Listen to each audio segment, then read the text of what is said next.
Hi everyone, my name is Layo. Welcome to Layos Academy. I'm your IT Audit Big Sister. Today we are going to start going into a deeper explanation. We are going to be looking at some of the key things an IT auditor do um, on their job, like one of the key areas an IT auditor is supposed to be knowledgeable about.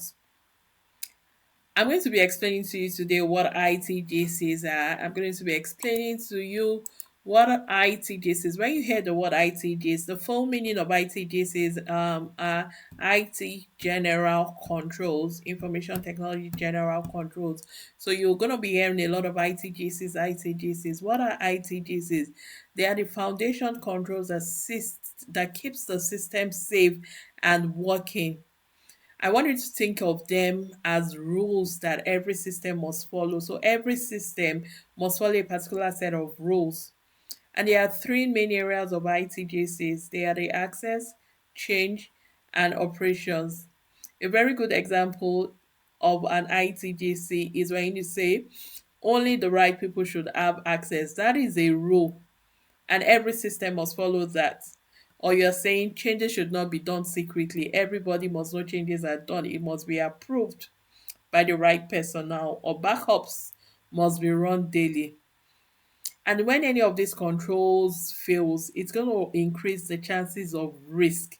That is why the rules are in place. So if you are breaking the rules, that means the risk the company is being exposed to is going to be high. It's going to be high. So just say it like that. When next you hear the word ITGs, know that they are just foundation controls that keep systems safe and working. If you would want to have a deeper explanation of what ITGCs are, you can go to my to my IT Audit Fundamental Manuals, where there's a detailed explanation with detailed workbook to give you examples of ITGCs. Every chapter was written from real experience, and you're going to be getting a real life experience and example when you use my IT Audit Fundamentals. So if you've not bought my IT Audit Fundamentals Manual, go in there and you're going to learn more about ITGCs. If you know a lot about ITGCs, you've covered quite a lot as an IT auditor, and you're kind of on your way to getting that dream job as an IT auditor. Don't forget to hit the like button and subscribe if you're enjoying the content I'm bringing. I'm going to see you in my next video. Thank you. Bye.